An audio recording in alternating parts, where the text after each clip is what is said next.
Hi there, this is Maryal Concepcion, your host of the My DPC Story podcast. Have you or someone you care about ever been burned by the U.S. healthcare system? If so, you are listening to the right video, because if you are listening, chances are the answer is yes. But the U.S. spends so much on healthcare. Why are so many Americans affected personally and especially financially by the healthcare system? Shouldn't that mean we have better healthcare access and treatment options? Shouldn't it be easy for us to be able to see our doctor when we need to instead of turning to the ER or urgent care? Historically, it's been seemingly impossible to answer these questions. But now that is changing through the direct primary care movement. This video that you have tuned into will bring you into the world of direct primary care and show you how physicians all over the country are changing the way they practice so patients from all backgrounds get the high quality care they need and deserve, which makes for both happy patients and physicians. Learn even more by subscribing to the My DPC Story YouTube channel. Find us on all major podcast platforms. Find us on socials at My DPC Story and at mydpcstory.com. There you can find resources including how to find a DPC doctor near you, conferences about DPC, DPC startup guides and advice, a store with DPC swag, and even a mapper showing where podcast guests are practicing. Thanks for tuning in to hear about this powerful movement. Now, on to the episode.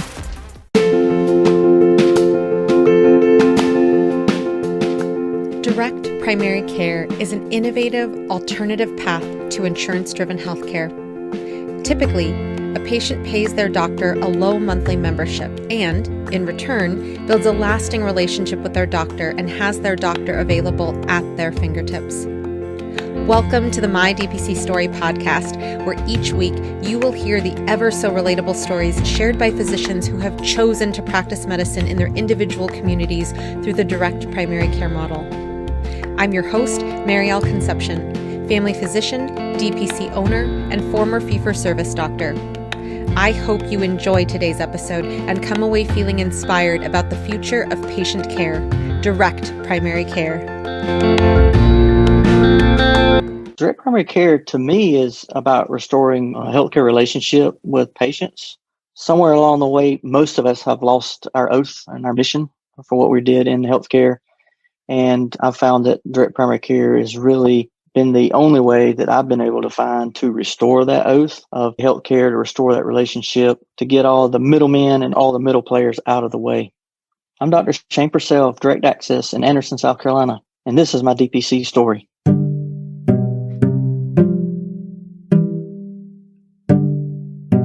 Dr. Shane Purcell was born in Athens, Georgia, and is of true Bulldog by birth. He graduated Mercer University School of Medicine after completing Armstrong State College in Savannah, Georgia.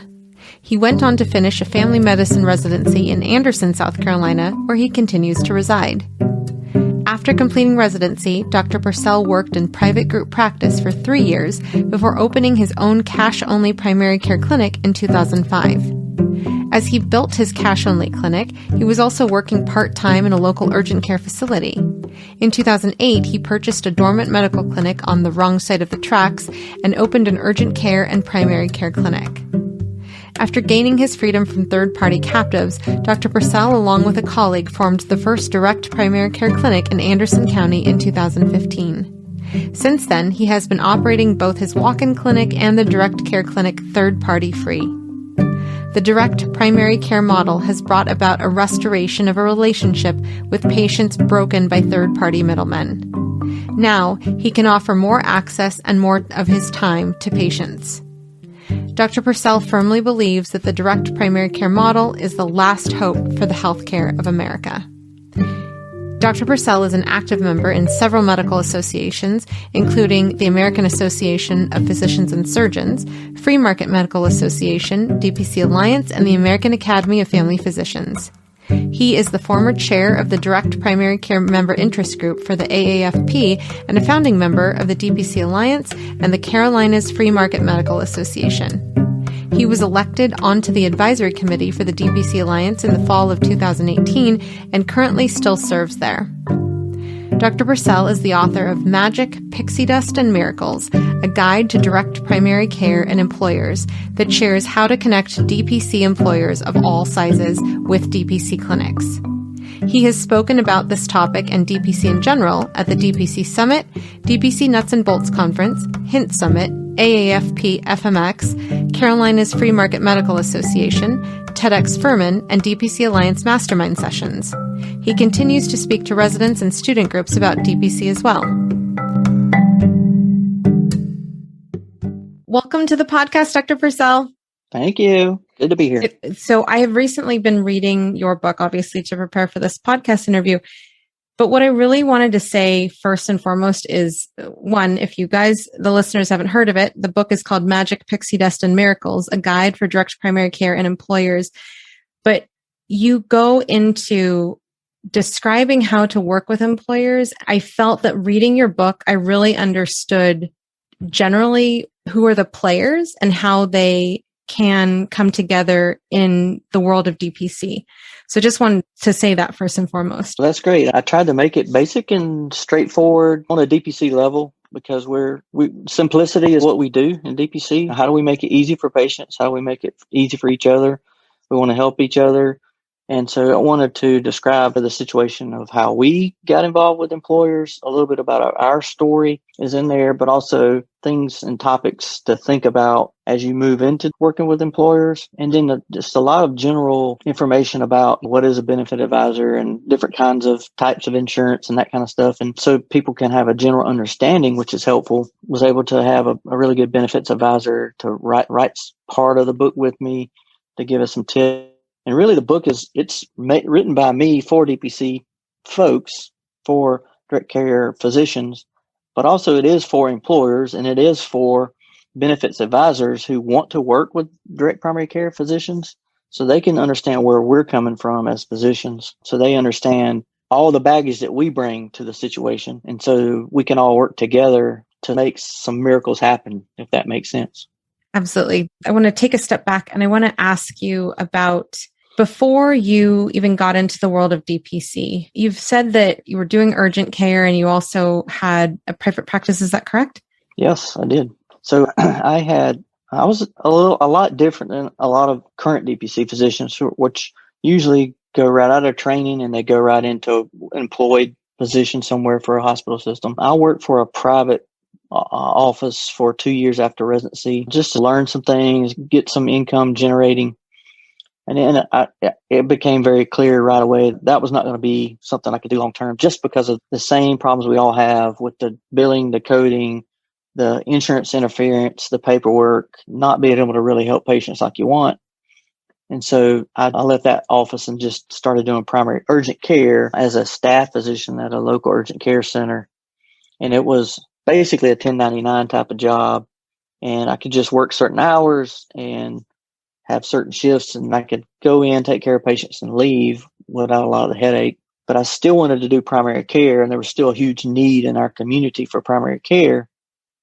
And this was about 2005, really before DPC was way before it was a thing. And there wasn't even the technology to do direct primary care that we have today, where you have HINT and Atlas and some of the cool ways that you can do the ACH and the direct draft and all the stuff where you can really make it a system. So in 2005, I started a cash-only clinic in the back of a gym. So I was doing urgent care as a staff physician, and there was so much need in our community. No one had a cash office in our community in years. And so I started a cash-only clinic with pulling a lot of referrals from the urgent care where I was working. I would give out my card and say, hey, your blood pressure is terrible. I know you don't have insurance, but I charge $45 a visit. And you just come in and I'll help you with your insurance, with your blood pressure and your diabetes. I can also help you with the next time you have a sinus infection, I can help you and save you about $150 instead of coming here to the urgent care. So I started that in 2005 and built up 600 or 700 patients that were coming in just doing cash basically, and still doing urgent care. And then in 2008 and 9, this is, as the story goes, the housing market collapsed and our economy tanked. So when the economy tanked, nobody wanted to pay for healthcare at all. Nobody had any money. Everybody only wanted to just call in my medicine. Can't come pay you. We ran into the similar kind of problem with what people had last year with COVID. Nobody could go to the doctor because doctors were closed or they couldn't get in, or it was all telemedicine. But the beauty of what we do in DPC now is that they were on a monthly payment, so they continued to pay monthly. When the economy collapsed in 2008 and 9, really before DPC was even started, there was no mechanism for me to get paid unless people came in. So that's sort of the travesty of fee-for-service last year with COVID. If people don't come in, you don't get paid. And a lot of our colleagues lost a lot of money because they couldn't get people to get in and get paid. So in 2008, I left the urgent care and started doing my own urgent care. I bought a building, started doing my own urgent care while continuing to do my own direct patient care. The name of that, my direct family practice clinic, was Ideal Family Health. And it was just cash, straight cash. So I opened up an urgent care, bought a clinic, started doing urgent care, and I still did my primary care inside that clinic. And as the urgent care built up more and more, started to hire people to help work urgent care, and I was doing primary care. So it got busier and busier. So I got back into doing more insurance through the urgent care, Blue Cross, and some of the bigger insurance plans, just because of demand for the urgent care. And in 2012, I closed. We were so busy in our urgent care, I closed down my primary care office and just integrated those people into the urgent care. And they could still come and see me and pay cash if they wanted to, but it was all through the urgent care. About that time was when direct primary care was really starting to take off. Atlas has started. Some of these companies were starting to where you could really make an easy system where you could keep someone's credit card on file and do a monthly charge, which we didn't have the technology before that to really do that. And so I was learning more and more about direct care and thinking that maybe I could get back into doing direct primary care the way I used to, straight cash. And that's when me and my current partner sort of started talking about how do we do this together. She had been working for the hospital system here in our community for 17, 18 years. She'd never worked on her own. She didn't know how to do an office as far as the management side, the business side. So she sort of wanted help, and she reached out to me because we trained together. She knew I had a cash practice. She knew I had urgent care that had ran some businesses, and she wanted to know how to go about doing that because she was getting in trouble at work for spending too much time with her patients, which is the thing that we all love to do in direct primary care. So I told her about direct primary care and gave her a bunch of information about it because this was in 2014 probably when she was thinking about it. And then she learned a little bit about it and finally ended up going to a conference, a AAPS conference, and hearing Josh Umber speak, and I heard Brian Forrest and Josh Umber speak about direct care. And she took her husband with her, which was really important because he was on the fence and they were sold about direct care at the time. And she came back from the conference and quit her job and opened up a direct primary care in 2 months, which I don't recommend people do. So she opened up in August of 2015, and we became full 50-50 partners, and I joined her in January of 2016, so just a few months later, because I was still terminating some insurance contracts, which you really got to do before you get into DPC. You want to be out of those contracts so you don't commit insurance fraud. So in our state, Blue Cross Blue Shield, if you see someone in your clinic and charge them cash, they pay you cash, and you have a contract with Blue Cross Blue Shield, they will come after you for fraud, basically, because their contract says you have to file their insurance if they have it.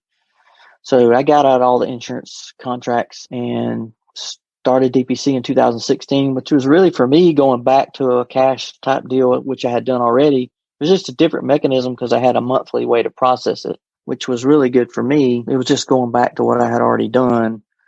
And so I was in urgent care, so I was pulling patients out of the urgent care that needed direct care services. They had high blood pressure. They had all these issues, thyroid problems. And I was building up my practice from my urgent care. And I still had a small following of primary care patients. So it took me 3 years in urgent care to build up about 300 patients. Now, obviously, I was still making some revenue. So I was like moonlighting in my own urgent care. So I was still making money in urgent care, my own practice. And I built at the end of 3 years, I had built up to about 300 patients. And then that's when the mojo hit the fan, as they say, with employers. And so we can go from there if you want to go down that road. I definitely want to go down there because the the things that you talk about in your book and the things that you've talked about at conferences, they're definitely must-hears on the podcast. But I want to interject a couple questions here before we get to the employer part. When you were mentioning how you terminated the contracts with the insurance companies, because you were not an employed doctor by like a corporation, how did you go about terminating those contracts and finding out which companies you had actually contracted with? That can be very difficult. Obviously, they were all my contracts. I had signed them myself. I had a consultant person help me try to set up the contracts because they can be quite tricky. As an individual going to get a contract with United and going to get one with Aetna and Cigna, you don't have a whole lot of room. Basically, they're going to tell you, this is what we'll pay you, and you're just going to get what you get because you just don't have any power. If I was in a group of 100 physicians, you'd have a lot more power. So basically, they were standard, straightforward contracts with Blue Cross Blue Shield, with state health, different insurers in our state. And I had maybe 5 or 6 contracts. And so in each of those contracts, unfortunately, there is wording about how do you get out of them. And so you have to dig all those contracts out, find them, and find the legal mumbo jumbo in there that tells you how to get out of the contract. And if you've been in those contracts for 10 years, which some of them I was probably in 7 or 8 years, the phone numbers they have listed, the contact numbers or emails they have listed in those contracts are probably no longer good. So it can take some time to find out, okay, where do I have to send this letter to get out?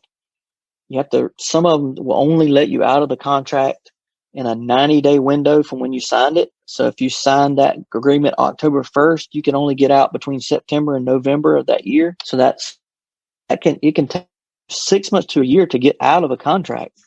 So that's one of the first things I tell folks when they're trying to leave a practice and go. Number one, what's in your contract with that organization, right? The hospital system, what's it say about getting out? Do you have a 90-day out? And do you have any signed agreement? Did you sign a contract with an insurance company? Most people who are employed by hospital systems don't sign agreements with insurance companies. It's all through the hospital system. So they're not having to get out of anything, which is good. But if you have a signed agreement, if you're working for maybe it's a private office you're working with, and you physically signed a contract with Blue Cross, you've got to get out of those contracts to do direct primary care correctly. So that you have to get those contracts and look in there and see who to contact, a letter, what do you have to do to get out of them? And it can be quite tricky and time consuming. And I don't know if there is a listener out there who is looking into starting his or her own practice temporarily and signing those contracts. So it's wise words for those people to hear too, make sure that they know where to find those papers if they're doing something with insurance as a way to get funds to do DPC later. Yes. If you're going to do hybrid, which is really difficult to do, keep those papers handy. You need to put them in a folder and know exactly where they're at, and know exactly what you need to do to get out of them. Shane, did you work with a lawyer at all in terms of when you decided that you were going to make the leap and close down your urgent care and leave those contracts? We used Lou Ann Leeds when we set up our DPC practice. She did our contracts for us and our Medicare opt-out, our HIPAA, those things. But I never did close down my urgent care. I did DPC on the side. What I did was I canceled all my urgent care, all my contracts for my urgent care for me personally. So my urgent care went back to a self-pay, all cash urgent care, which really hurt the urgent care because it went down from 60 or 70 people a day visits down to 20, 25. But anytime people hear you don't take insurance, they just won't come, even though it was cheaper for them to pay us $90 a visit than to go through insurance. And that was one of the hugest frustrating parts on a daily basis to deal with, because urgent care really is like primary care anyway. And people would have a $5,000 deductible, and we would try to get them to understand, hey, it's really cheaper for you just pay $90 for this cold visit instead of me billing your insurance for $300, and I'm going to send you a bill in the mail for $150 later. So it's really sad how confusing it is and difficult for people to understand that. So it was easier in the long run just to say, hey, it's $90 for everybody.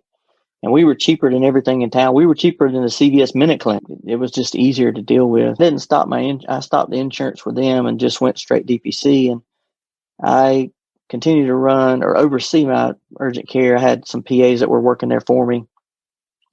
And then in 2019, I sold my urgent care at the end of 2019 by the grace of God right before COVID hit, because it would have been a total nightmare having to deal with COVID, because the people who bought my clinic ended up being closed for like 2 or 3 months during COVID, which would have been devastating. So I sold it at the end of October, and basically end of October of 19, I sold it. And for the whole January 2019 is when I went full DPC. That's all I did. And I had other people running my urgent care for me, and then ended up selling the urgent care at the end of 2019. And so I've been for the last 2 years now, basically full DPC, and that's all I've done. I'm not managing any other clinics, which has been really nice. Wow. And I did not know that at all. And that is quite incredible that you got out right before COVID hit. Oh my goodness. I'm so glad that was the case, because I'm sure that the value proposition of your urgent care was nothing compared to what it was prior to the pandemic. Stay with us. We'll be right back. My DPC Story just hit 100,000 downloads on Apple Podcasts alone, and we could not have done it without our amazing listeners. So to thank you and to celebrate this milestone, we're giving away an incredible DPC Summit prize package for the DPC Summit happening in Minneapolis this summer. The prize includes My DPC Story swag, and on top of that, the prize also includes a ticket to the DPC Summit. Check out my interview with Dr. Jeff Davenport, where you'll hear more details about the summit. To be eligible for this giveaway, all you have to do is first rate and review My DPC Story on your podcast listening platform. Pro tip, if you rate My DPC Story with a 5-star review, it helps the visibility of the podcast and it helps others to find all these DPC stories. Number 2, take a screenshot of your review and email it to support@mydpcstory.com. You'll find that email in the show notes as well. And third, make sure you're following My DPC Story on all your social media platforms: Instagram, Facebook, TikTok, YouTube, LinkedIn, and Twitter. All the social links are at the bottom of mydpcstory.com and also in our show notes. For bonus points, share both this episode and the My DPC Story posts about the DPC Summit with your community. The winner will be announced in a future episode, so make sure you tune in to find out if you'll be heading to the summit. If you've already purchased your ticket and you're the winner, My DPC Story will send you a check for the price of your ticket. Thank you for listening to My DPC Story, and best of luck.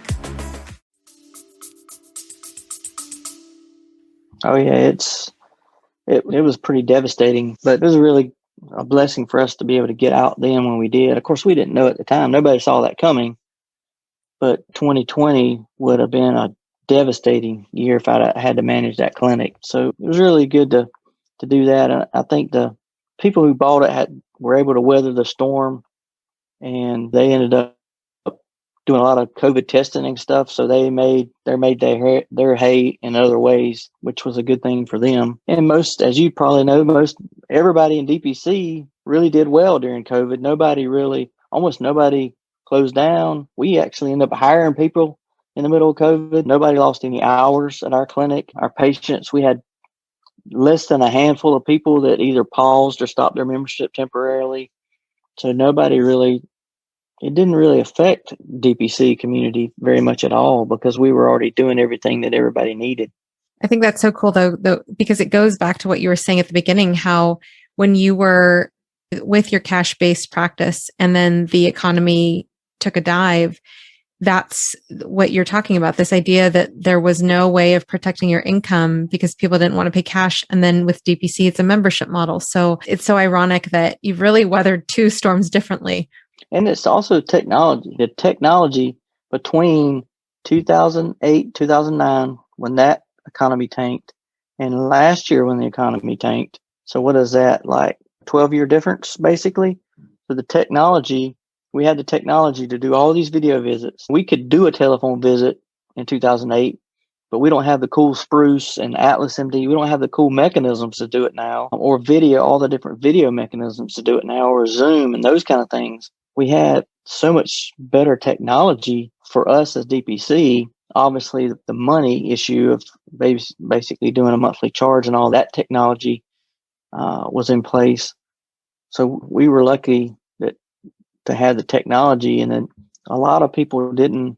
Most traditional offices, fee-for-service offices, weren't ready for that. They didn't have the technology. Of course, you couldn't get paid. You could do video visits all you want, but the insurance people, they wouldn't pay you for them. So you had to come in to get seen for UTI, right? I don't get paid for giving your Bactrim over the phone. So it just made sense. The success because of the technology was there. Definitely. And when you talk about this idea that physicians in fee-for-service didn't get paid for certain things like telemedicine or just making a phone call, it is so true. I mean, even though, 12 years later, we have all this tech, even after telemedicine was somewhat covered, it's still not the same reimbursement as an in-person visit. So definitely, I saw that when the pandemic hit, especially in March, April, May, the numbers were down significantly. And there's dirty things that corporations are doing out there. If you don't see a certain number of patients, you're going to have to owe us money while you hardly have any patients coming in, versus the idea of direct primary care where you have members paying you directly. When you compare the two models like that, there's just, in my mind, there's no choice other than, of course, DPC, right? So I want to ask, because you had this experience in 2005, and you went through the economy crashing in 2008. And then again, with COVID hitting, you were transitioning to full DPC. Having that knowledge of what it was like to suffer without the technology that you're talking about has really helped you now. Did you talk with Amy, your partner, about these are things we need to look out for, or these are things we need to build into our practice so that we can continue to weather storms in the future? It wasn't so much about, hey, here's some things we need to think about. Most of the things we were thinking about, hey, is let's have a little bit of money on the side in case something does happen and we need to have extra resources. Now, some of that, we had that PPP money or that extra money that we could use, and a lot of businesses took advantage of that. And so what we planned to have, hey, let's have some money on the side, $30,000 or something in a little side bank account if we need extra money, if we go through troubled times or something happens. So it was more of a financial backup. But really, my focus when we saw the COVID train coming down the tracks, me and Amy sat down and said, listen, we're strategically placed to win this battle.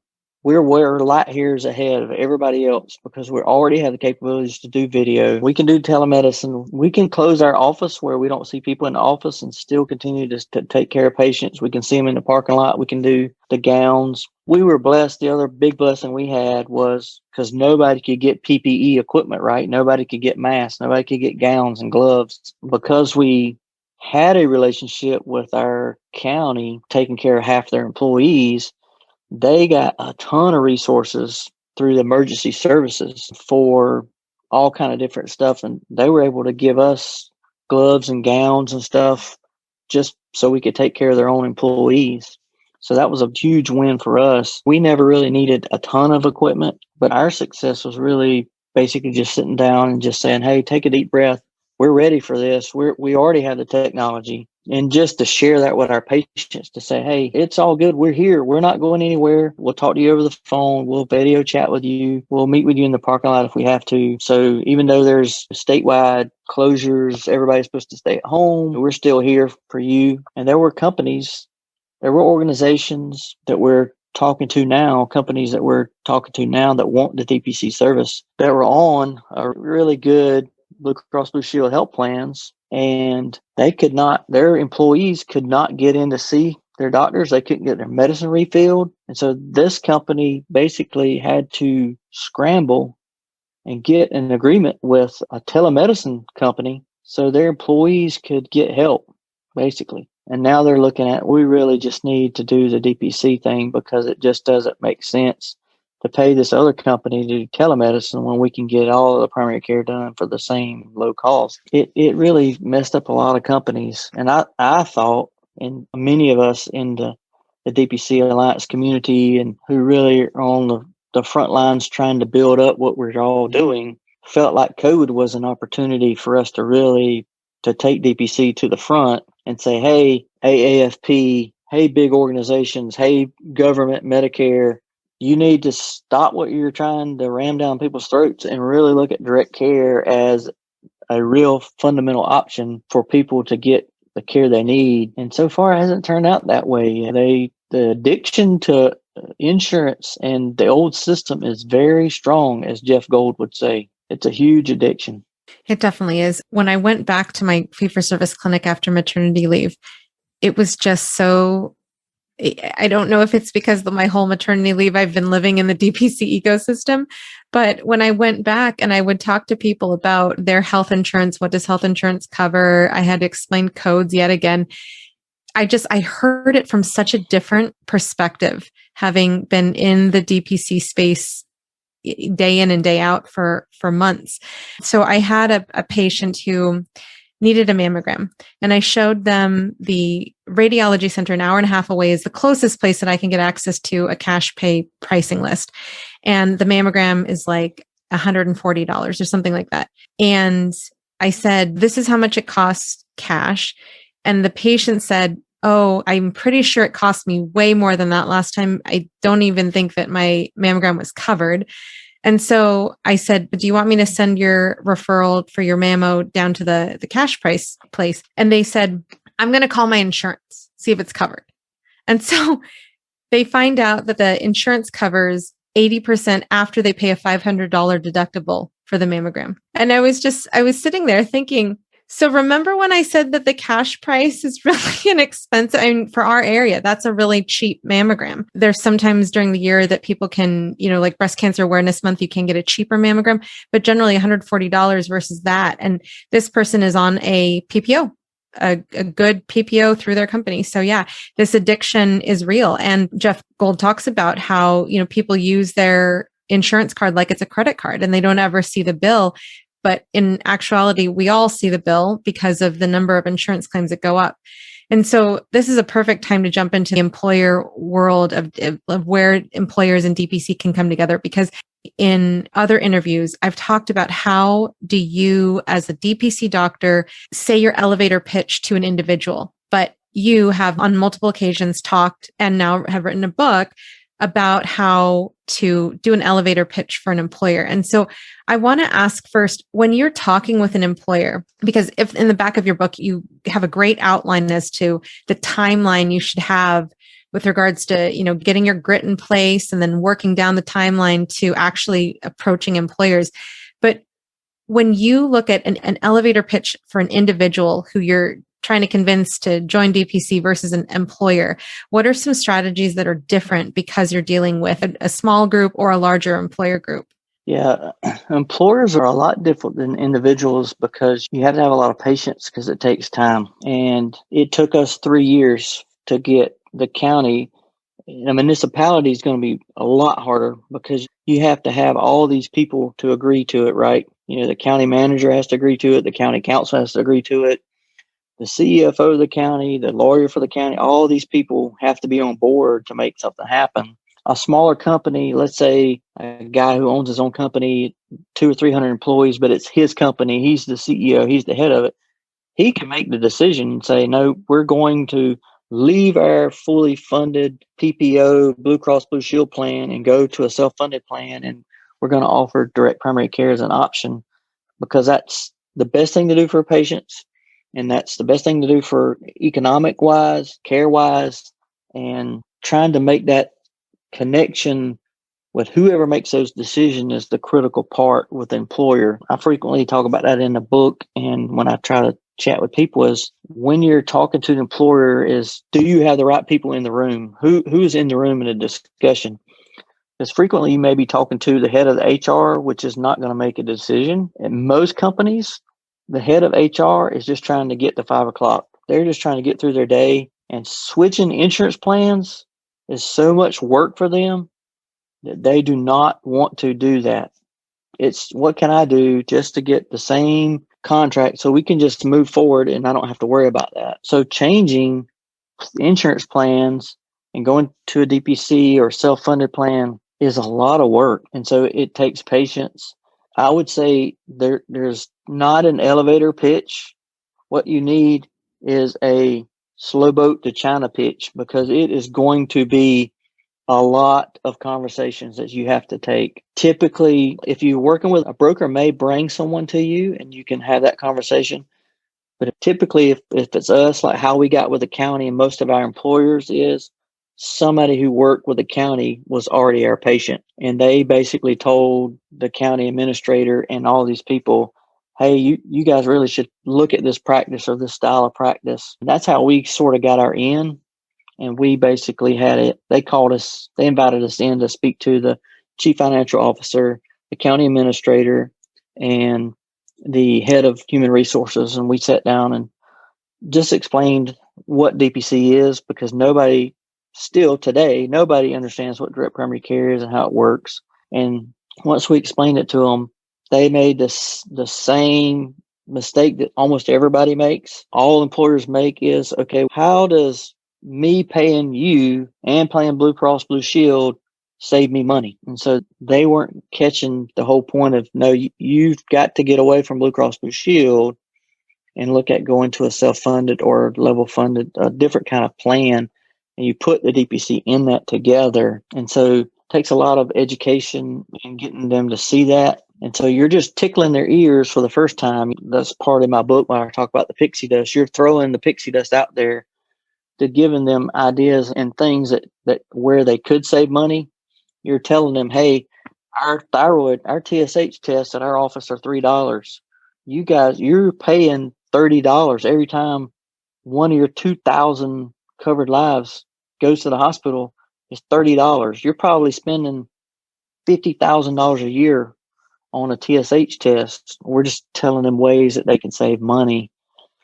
And so, trying to get in with the people who can make a difference, the top level people in your organization, and then sitting down with them, not so much really even having a presentation, like a PowerPoint presentation. We just went in and basically explained what we did and how we do it. I think it's good if you have some brochures or general information, what you might charge and that kind of stuff. And in my book, I talk about that, about having an elevator pitch, because if you run into a CEO or something, having a 30-second pitch that kind of opens their eyes. It's almost shocking. I spend 45 minutes with every one of my patients, and they get unlimited visits for $50 a month.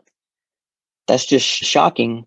Or I do EKGs and take off toenails in my office, and I charge nothing more. Just trying to have a pitch that you can throw to them is helpful, but it's really about getting a longer meeting where you can sit down and really explain DPC and find out who their broker or benefit person is. Because a larger employer, when I say larger, I reference this in my book, it's really anybody over 50 employees that has to have insurance. If you're more than 50 employees, you're required to have insurance of some kind, according to Obamacare, the ACA rules, basically. And so any of those people have a broker or advisor that they're using. Who is that person? Is that someone you can work with? Yes or no? Or, how's that going to work? So that's sort of how things get started. Most of our smaller employers, we had smaller employers almost right from the get-go. So like a local exterminator company, they have 10 employees and 5 of them signed up with us. So we had probably 20 or 30 of those over the first couple of years we started, just small employers like mom and pop places that just wanted their employees to have something because they couldn't afford regular insurance. And so you learn a lot from those small employers. You learn how to get people into your system, how to do the billing part of it. You learn from that. And then as you grow, larger employers begin to want your service too. And that can be the tricky part. Do you have space for them? If like when we added the county, I had 300 employees. So basically I was half full. So I knew we could take at least 300 people. And then we were hiring another physician, and we knew she could take 300 people, 300 or 400.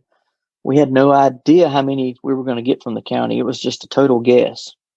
And so we ended up getting 800 patients. So I got full, and our new physician was basically almost full right off the bat. So we went from 2 full physicians to 4 full physicians in a couple of weeks. So that you got to be really prepared for that. You need extra nursing staff or medical assistants. You need space to do that. You need equipment to do that. You need parking to do that. There's all kind of things you got to think about as you move forward through that. And it's a guess because we could have got 200 patients. And then you're kind of, wow, okay, we got to back this thing up. And that's a danger. For some people, they're like, that makes me really nervous that I don't really have anybody lined up. Well, what if I get 500 and I can't take care of 500 people? The other big danger is, okay, you've got an agreement and in a year they cancel and you were full and now you're back down to only 200 patients. And those are conversations to have with the employer to try to get a loan contract if you can. Hey, y'all mind signing a 3-year agreement with us? If you can you get that done? Give us, if you're going to drop us, can you give us 6 months notice? Can you give us 4 months notice? That kind of stuff. Try to work through some of those things as best you can to prevent that. But what we wanted to try to do, and what most clinics try to do, is, hey, let's get them in and then let's wow their socks off. So to make it so good, they're like, you can't take this away from us. So it's one of those benefits that's so good that the employees are going to just rebel against if they drop it. So that was hopefully the way we were going to try to attack it. That's awesome. And those are great pearls for people to hear, because the first time at the Hint Summit, when you and David Contorno were talking about this idea of how you and the county are teaming up to provide excellent healthcare for the county employees, I sat there in the audience and I was like, if I have a DPC, I would never have an employer, because what happens if they have 50 people come and then 50 people leave, and those are the only 50 people I had in my clinic? And so what was so interesting, it was when you mentioned in your book that churn can actually be prevented by using certain strategies, like the strategies that you just suggested. This is where, even if you have an opinion about something in DPC, I definitely would say it's always good to be open to hearing other ways to do things, because that idea of having a 6-month leave agreement, if they're going to leave, give you guys 6 months warning, or having a 3-year minimum agreement. I mean, those are absolutely ways to protect yourself and to come up with a backup plan for if somebody leaves. And have you, because like you mentioned earlier on, there's another company who during COVID was very frustrated with the care that their employees got. Have you teamed up with other DPCs around you or within the state to disperse employees, not necessarily in the county, but on a statewide basis, so that the employer has employees go to different DPCs? We haven't done that on a state level. The other employer that we've been talking to, they have local employees. Now they have another group of employees in the southern part of the state, but they also have employees in other states as well. And so they're looking at trying to connect with other DPCs like us in other states. And can we get something to work that would work in the southern part of our state? They're kind of near the coast. And that is tricky, and trying to work through that, it can be difficult, but basically because of the connections we have through the Alliance and using other free market connections, we try to reach out and see who's in certain areas to try to help that could do that. Because a lot of employers are really they're really laser focused on direct care and how can they get that going, whether they're doing it on their own, setting up their own clinics to do it. And we're seeing more and more setting up their own clinics, and they're putting nurse practitioners or PAs in there to do it, and not really physicians. So we want to try to work with them as much as we can, so we can have clinics where we can focus on doing as much care as we can, so to reduce the amount of referrals. One thing that was really cool that we did is we have our 4 physicians in our clinic. We had at the time, I don't know if you are aware of this, but there was a pediatrician that worked with us for a while, Dr. Hill, who passed away suddenly last year.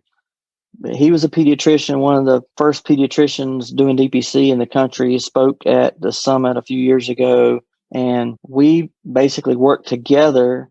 And he had his own individual plan with the county to take care of children under the age of 15.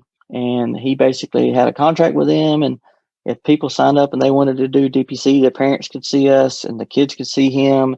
And we had it all a package deal. And he was doing vaccines and everything. And so it was working really great. He had probably 200 patients that were coming from the county, the peds patients. And then we also worked with a lady physician in one county over, in a community in a county over, but our county is so big And some of our employees live closer to a metropolitan area, Greenville, which is a bigger metropolitan area. And her office is closer to Greenville.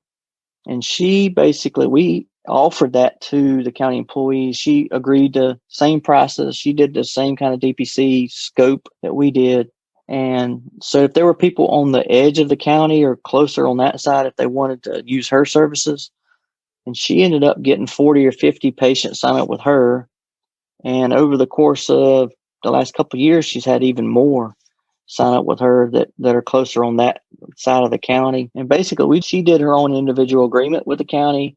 We did our agreement, and Dr. Hill, his pediatric agreement. Each organization had their own agreement, but we all, as far as the family medicine, we did the same pricing. We tried to offer the same benefits and that kind of stuff to make it similar, which was good. And we didn't have any contracts between ourselves, and we didn't do anything like that. We just worked together to basically take care of all the patients that were in this community. And so I think other people were trying to do stuff like that. I know there's some lady docs in the Pennsylvania that are doing similar stuff like that. They're trying to work with other employers to try to work together to have 3 or 4 different options. Like you got this clinic, you have this clinic, you have this clinic. So a broad range. All the prices are the same, but they're all independent DPC clinics.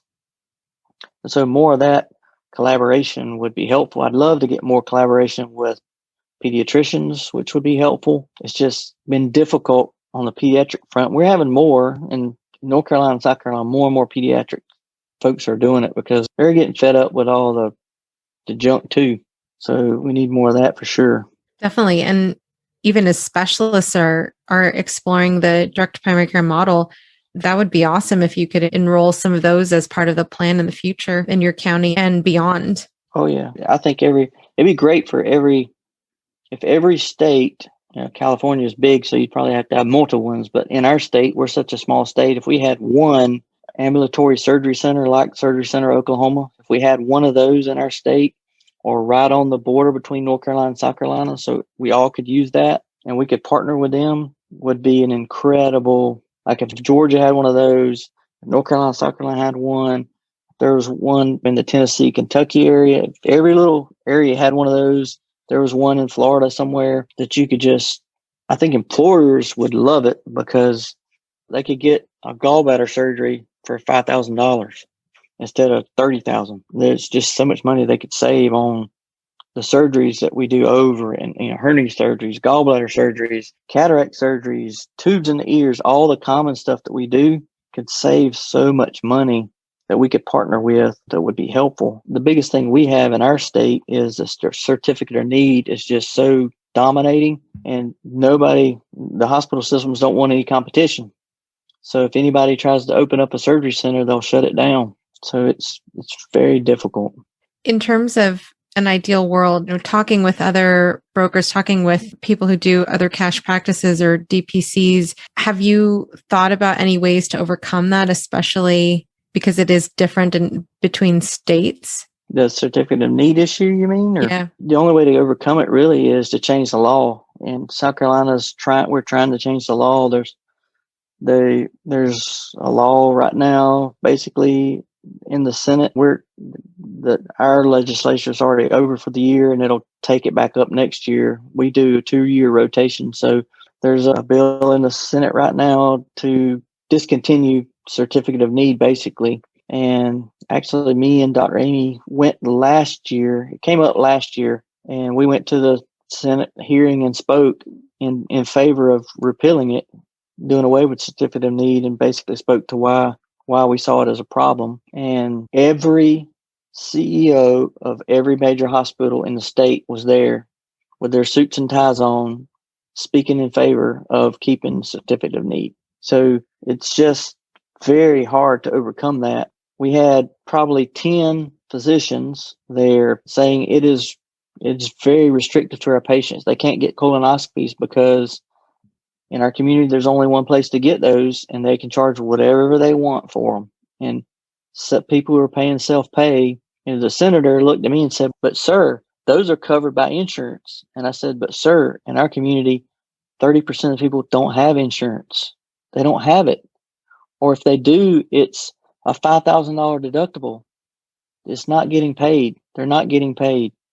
On top of that, which they don't understand, is just think in your mind, how many people do you send for a colonoscopy and they find a polyp? What immediately goes from screening to diagnostic, which means it's not paid. It's not covered. And so they're getting a bill for $3,000, and they just don't get it. And they just want the system to remain the way it is. And so that's the only way you can fix significant need in our state, is to repeal the law. And we're trying, but it's an uphill battle, because it's the same battle we have in DPC, trying to get over the hump with insurance companies and good government, because there's the status quo, right? The healthcare with American Hospital Association, Big Pharma, and all the insurance industries together are the biggest lobbying group in all of America. They spend hundreds and hundreds of millions of dollars every year lobbying, lining people's pockets, more than any other groups out there. And they just want to keep it the status quo. Yeah, it's something that I heard Jeff Gold say. And then recently I'd seen on LinkedIn this idea that the system isn't broken. The system is built this way on purpose. And on LinkedIn, when somebody had posted that, I was incensed, because there was a CMO of a hospital in Sacramento that my dad had been to and had gotten atrocious care at. And he said, this CMO had said something about, oh, my hospital has good ethics. And he had said, yeah, those who have the gold really drive the system, or something like that. And I asked this CMO, are you saying that your hospital holds the gold and you're helping promote this system continuing in the fashion that it's in right now? And he had the audacity to say that, no, we're a very ethical hospital. And having experienced the patient care from that hospital and knowing what travesties this hospital is causing multiple communities in the state and other states that it's located in, I was just aghast. But it was just this idea that you were in the legislature trying to fight for patients and advocate for an everyday American, and the money and the addiction to insurance and this assumption that, oh, anybody can just get a colonoscopy and it's all covered. It's absolutely ridiculous that those are the people who are making the laws. Yep. So I would say two things to go and look at. If you haven't read David Goldhill's book, The Catastrophic Care, which is a really good book that goes into about all those things and how bad the hospital systems are. It's an incredible book. And then two, if you get a chance, go back. If you haven't seen, if you can dig it up, look at my TED Talk that I did a few years ago, Furman University TED Talk, where I specifically said the healthcare is working exactly the way they want it to work right now. It's not broken. It's working exactly the way they want it to. It's just not working for us. It's not working for patients, and it's not working for physicians, to people taking care of patients. And as long as the majority of the hospital systems out there are non-for-profit, like in our community, the non-profit hospital system owns so much property here, and they can do whatever they want to do. But it's frustrating, and we're pushing an uphill battle in DPC. We're swimming against the grain, and we all love it because it's the right thing to do for our patients. And once you begin to do it, like you said earlier, there's no other way. I don't know how any other way you fix primary care other than what we're doing, is making it direct care, because insurance for what we do in primary care, it makes absolutely zero sense, because I just can't do anything in my office that's worth more than a couple $100. So why are we paying $2,000 a month for insurance for something that I can't do any more than $200 for? So it just doesn't make any sense. Completely. I tell my patients every time I do a AAA ultrasound with my Butterfly IQ, I tell them, do you know how much this actually costs? When I put the code in that I did this, $120. And they're like, what? It took you minutes to do this. I'm like, exactly. It makes no sense whatsoever. So when you talk about the pixie dust and educating others, that's how I find people really understand, is when I do procedures and I'm like, do you know how much it costs for me to clean out your ear?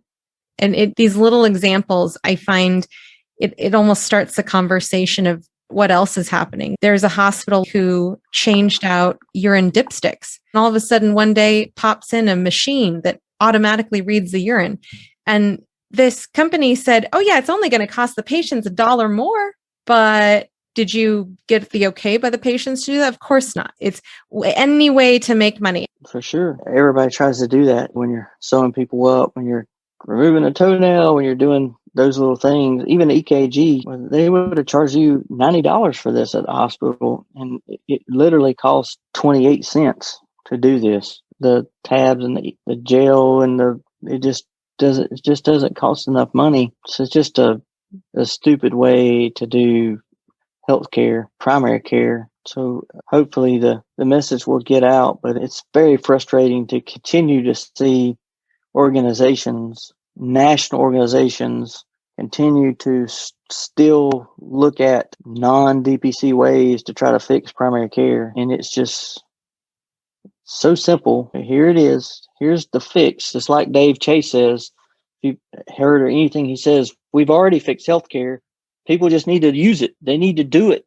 Definitely. And before we go on to advisors and the Health Rosetta, I wanted to just mention that included in your blog that's accompanying your podcast is your TED Talk link, as well as the link to purchase your book and also your 2019 AAFP Summit talk that was entitled Magic Pixie Dust and Miracles, as well as Hunter Schultz's interview that you did on winning healthcare food fights without the mess. So all of those links are included in the blog.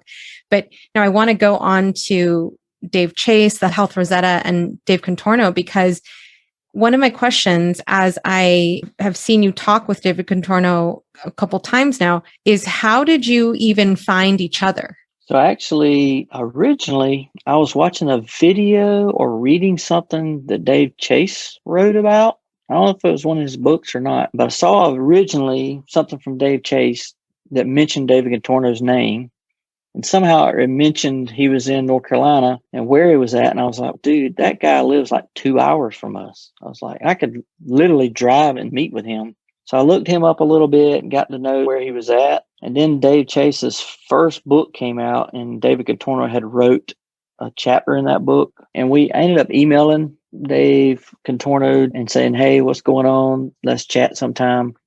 And so we basically got connected and ended up meeting at a Free Market Medical Association gathering or somewhere. We met at a conference and talked a little bit. I don't know if you've ever talked to Dave Contorno before, but he's always wide open to go. If you get a chance to talk to him, get your running shoes on because you're probably going to be running. But so he's got a lot of irons in the fire and basically just struck up a relationship of what they were doing there and what we were doing. He was invited to give a talk in Atlanta for a group of hospital executives from all over the state of Georgia. And they wanted someone in DPC to talk, and I'm not sure why. And David Contorno had asked Jeff Gold, asked Lee Gross, and he asked me if there's any way any of us could go. And of course, they all live so far away from Atlanta, there was no way that they were going to go. I said, well, I don't mind going. I can drive. It's like an hour and a half drive for me to go down there. So he said, sure, let's do it. So they put me on this discussion panel, and me and Contorno was there with me. And we basically talked about connecting and direct care and how that works. And the talk was about what are the next innovative models of healthcare and primary care. And I talked about what we were doing in Anderson with direct primary care. Dave talked about how they were integrating primary care like that into insurance plans. And so we ended off through that little event. And then when Anderson County really started pursuing it, I gave the county folks Dave Chase's book, which actually had David Contorno's section in there. I said, hey, you guys need to read this, The Restoring Healthcare Dream or something like that, American Dream. This is their first book. Gave them a copy of that book. It said, you guys should read this. This is how you need to go about changing your whole program to integrate DPC and how to think about direct care and that kind of stuff and self-funded type plans. And they were like, we don't know anybody who can help us do that. And I said, I know someone who can help you. And so I said, if you want, I can get you connected with a guy who wrote this chapter right here. He knows all about it. And so they said, yeah, we'd love it. And so I called Dave. And so within a couple of weeks, he was down and did a 3-hour presentation for them to explain exactly what they needed to do. And so he basically really designed their plan. The whole plan for them to change was designed by David Contorno, not implemented by him, but it was designed by him and implemented by a local benefits agency. And we haven't done other plans, but through David, I've met other Health Rosetta people in our area. There's a lady who actually is in my book, Christy Gupton, who's also in the North Carolina area but frequently comes into South Carolina, has done a lot of smaller DPC deals. And she is the DPC of benefits advisors. She does not participate with any insurance companies at all. She does everything self-funded. And then she works with Sedera for smaller organizations. And she basically works with only direct care places that she can set up and small local pharmacies and that kind of stuff. And so she's really good about really working with direct care people. She has her own DPC doctor. That's one of the main things I ask people is to find out if the company you're dealing with, if they're using a benefits advisor, ask them who's their doctor and do they have a DPC doctor? If they're using a DPC doctor, you're probably in pretty good company. And so her doctor's a DPC physician. David Contorno's doctor's a DPC physician. Another guy out of Atlanta who works with Lee Gross, who did the big deal with Lee Gross down in Florida. Carl Schuessler, who's another benefits advisor, but he does a lot of his own stuff. He's got really good programs. And so just connected with them has been helpful. Those are the ones that I know that are in our area. And so I would encourage folks in their area, hey, go to Hint Summit, go to free market medical associations, go to these conferences and hear people speak. And other DPC doctors who are working with employers, hey, who's the benefits person for this? Is it somebody that understands DPC? Health Rosetta website is somewhat helpful, but I can tell you, just like all DPCs are not, like everybody on DPC Frontier is not really a DPC. Some of them are concierge or doing different stuff. Some of those Health Rosetta people are sheep's and wolves clothing too. You have to vet all of them. You have to really say, okay, have you done DPC plans before? Who's the doctors you work with? Do you use DPC yourself? You have to really get down on it and see if they really understand what you're trying to do. When you talk about reaching out to other DPC physicians and looking on the Health Rosetta, trying to do your vetting as much as possible, if you are in an area geographically where there's nobody by you who's using a benefits advisor, what do you suggest to those DPC doctors? So if you're like in a dead zone, or you're some place where you don't really know if there's any advisor that's beneficial, one thing that I do now is if I'm talking to, like, say I have a really good friend out in Kansas and he says, hey, I got this benefits guy and he swears that he's working this deal for me and with 300 employees. And do you know this guy? So I'll call up Dave Contorno. I'll call up Carl Schuessler. I'll call up Christy Gupton and say, hey, do you know this person? What do you know about them? Are they legit? Can they get this done? Are they going to be jerking my friend around? That kind of stuff. So that kind of underground research, I guess, gets done outside of the best tips I have outside of looking on Health Rosetta is really talking to other DPC physicians, at least connecting with a Health Rosetta person. So even if you meet and hang out with Christy Gupton, who's a 1 in a million type of benefits advisor that I know is going to do the right thing for you, she may be able to get you where you need to be. And her and Carl Schuessler have a small, 20 or so benefits advisors that all work together. They have a pretty good network. So trying to build that network of their advisors is helpful. So continuing to talk to other people, going to DPC summits. Hopefully we'll get those live again. Going to the summits and talking to other people who are working with employers. It's just really got to ask those questions of the advisors to really make sure, how do they get paid? Are they getting paid all these under the table money from Blue Cross Blue Shield to renew those contracts? Have they ever set up a DPC type plan before? What DPC doctors have they worked with? Those kind of things. But if you get someone like Christy, they have zero commission they have no connection with any kind of insurance person, like David Contorno. He doesn't work with any insurance companies. So Cigna, Blue Cross, Aetna, he's not contracted with any of them. So those folks are in it for real. They're like what we do. Not easy to find, but it's all about just continuing to talk and network and try to find out who's who. And hopefully, as time goes by, we can work with some of these high-level advisors to build a network, either on the DPC Alliance on our website or something like that. We can have our own list. Health Rosetta has their list that you can see, but it's still about making sure even those people on the list are doing what we need them to do. Absolutely.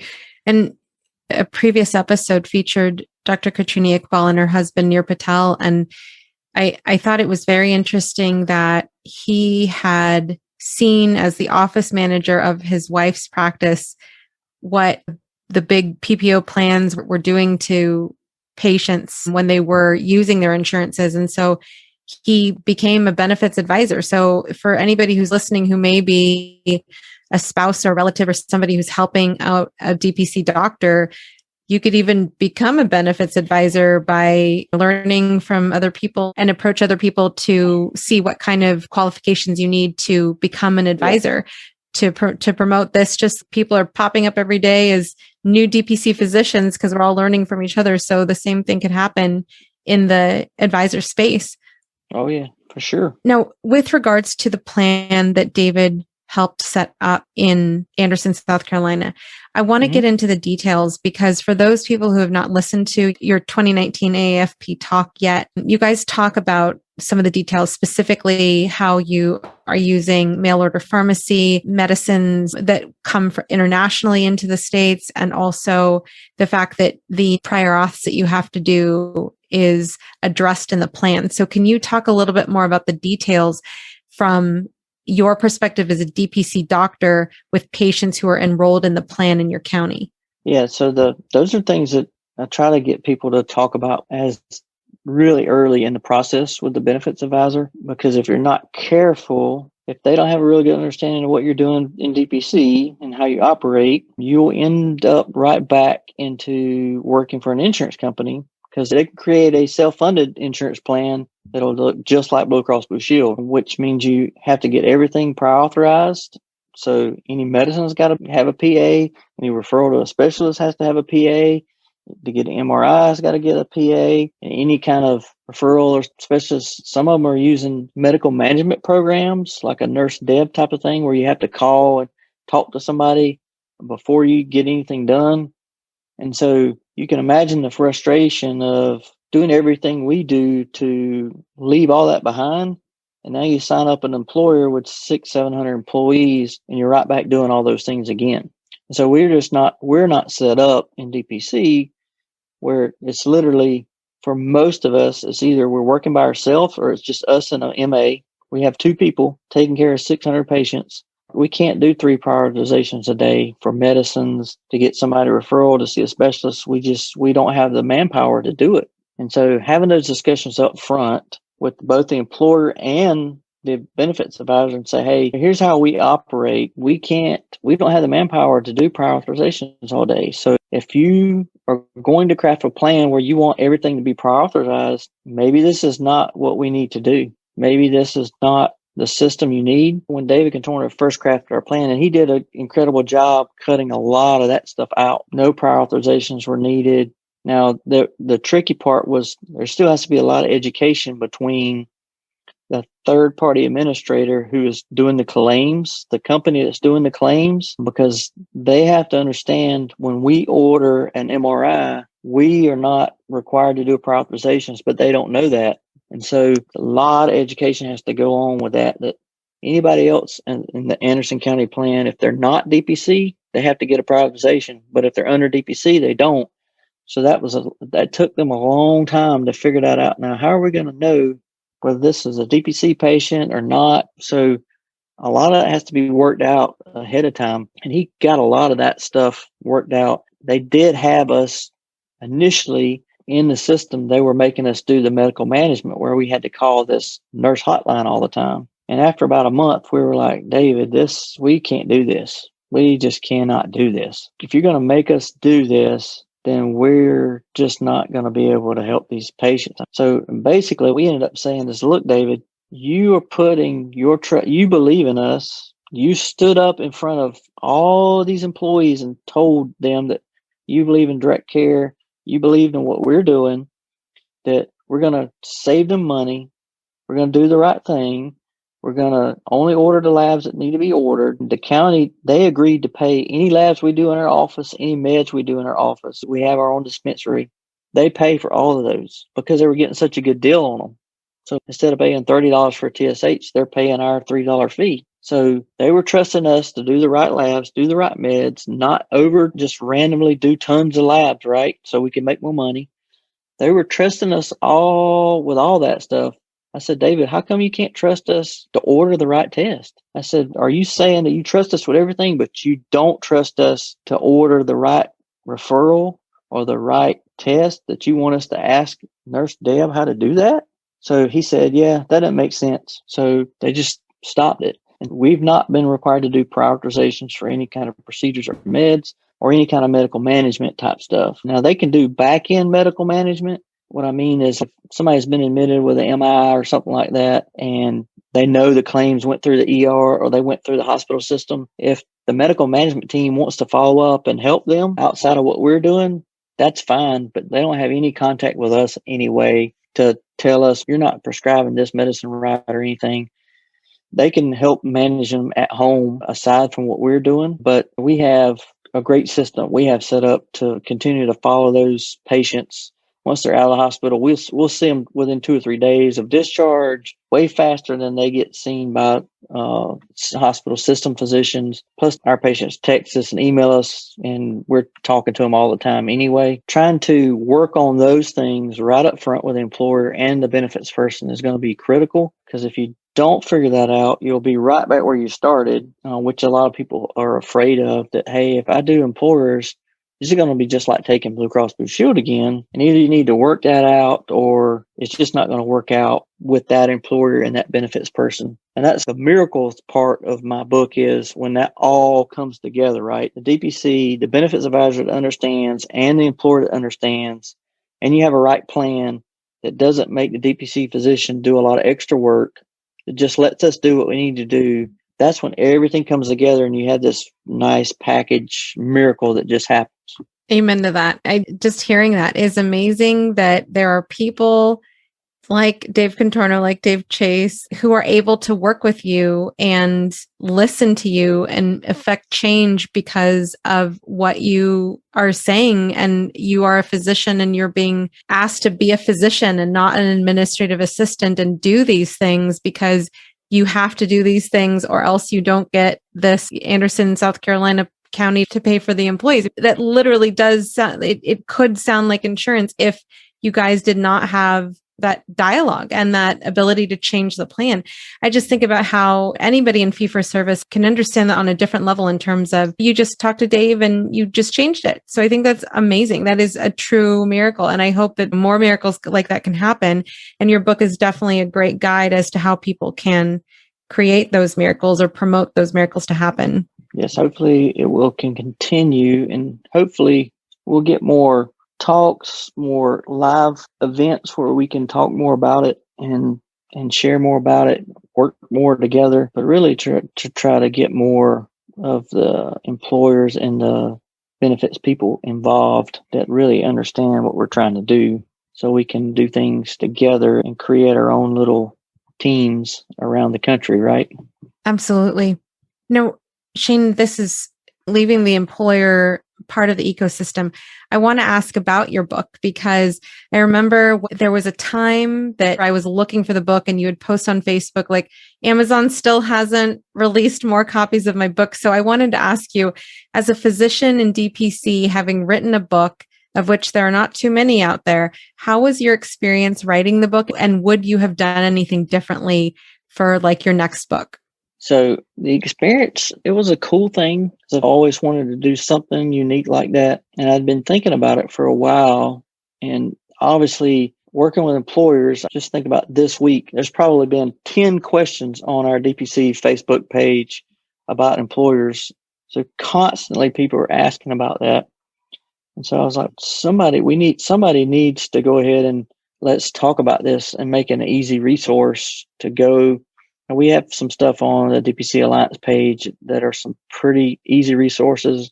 The original ones, I wrote most of the original ones. They've been tweaked a little bit since then, but basically just sat down with pen and paper and started jotting out the outlines. What were things I would want to know about, and our story, being able to weave our story. Here's how it happened to us, how we found this person and how we got connected with them, with the county, and how this worked out, and how do we onboard all those patients and that kind of stuff. Not just a process, here's the process, but how did we physically do it in our office? So jotting all those down, basically used a real heavy outline and then went through just typing it all out. I'm not the best typer, but I basically typed it all out on my own and didn't dictate it or anything like that. And then spent a lot of time going back through and fixing stuff, moving stuff around, adding stuff to it. And it took probably about a year to get all the stuff done. And I have a good friend in our community who's just a really good, solid, all-around guy. And he's wrote several books about finance, and he's a big finance guru. And connected with him and said, "Hey, man, I've written this book. Can you help me out?" He said, "Oh, man, I'll give you a bunch of pointers." So we sat down, and he said, "Here's how you need to do it." And he had a place where you can get the books, like if you wanted to self-publish and all kind of stuff. He had all kind of tips and stuff. So my intent from the beginning was this: hey, I want to try to get 500 books, which would be self-published. Basically, send them to this publisher. They just print them up for you. So there's a mechanism, steps that you can go through. You have to get a Library of Congress number. You have to get all these things that you have to do to make it a legitimate book. And so he helped me go step through those, and then to get a ride and all those things. And then he had an editor who's a local lady, and had her edit the book. We went through it like 2 or 3 times, made a bunch of changes, mostly grammatical, little commas and stuff here and there to try to edit it. And there's still mistakes in there. There's no book without a mistake in it, obviously. It was good because she wasn't in the healthcare industry, but I knew if she was able to read it and understand it, it was going to be helpful. And there were parts that she was like, this makes no sense. I'm not clear here, that I'd clean up a little bit. And then, because I really wanted the book to be able to be read by an employer, to be able to understand where we were coming from, DPC physicians. So she did the editing. The cover photo is actually a real picture of me holding a black hat, and that my awesome office manager took. And then I have the same guy who helped me do the book, his graphic design lady did the cover photos for us, package that up, and we send all that to a printer, and they printed the copy. And what you do is you do the same thing you would do at Amazon. If you're trying to sell something on Amazon, you send the books to Amazon, and they hold them in a warehouse and they send them out. So almost nobody does that anymore.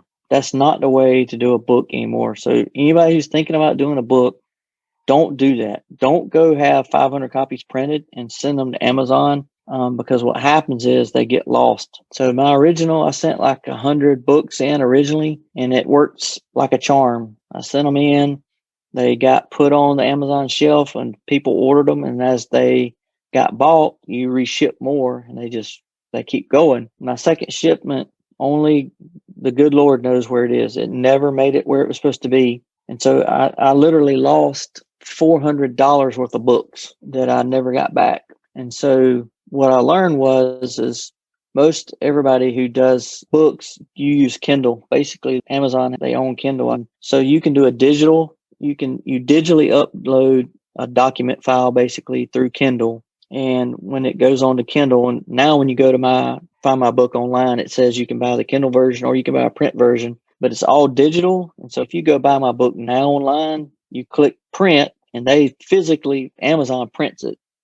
And so it takes like a week for you to get it because they physically have to print the book and send it to you instead of a copy that I really made getting sent to you. And so I sold them off of our own website for a while, and I just shipped them to people. It was literally me putting them in a package and mailing them to people for a while. And it actually make a little more money doing it that way, but it's just a lot more headache. But now they're all just on Amazon, and you can either get a printed copy or a Kindle copy. I'll probably do an updated edition next year what's, of how things have progressed with the employer and some extra tidbits to think about. And then I can just upload a new digital copy basically, and it should be pretty easy to do. But my advice is don't self-publish, meaning don't go print out 500, because I still have probably 200 or 300 copies. That my plan was at the time I was to take the books to the summit, and I was going to give a bunch away and sell them. And then COVID closed it down. We had no in-person meetings. So at some point I'll be able to carry those books to an in-person meeting and try to sell some at a discount or give them away or something. Really good tips though, especially because I feel that with the number of books that are out there, you could have a bookshelf that has all the DPC books on there and it still wouldn't fill the shelf yet. So I hope that changes. But in closing, I want to ask, what is the best way for others to reach out to you after this podcast?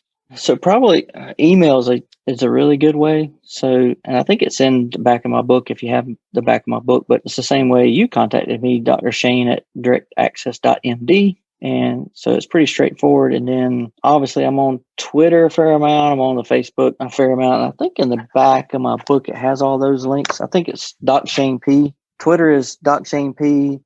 Facebook is Doc Shane P. And I'm on LinkedIn at Direct Access MD, I think is what it is in LinkedIn. So you can catch me there pretty easy too. So people Facebook message me a lot, occasionally Twitter message, or people can just email too. Perfect. Thank you so much, Dr. Purcell, for joining us today. Thanks a lot.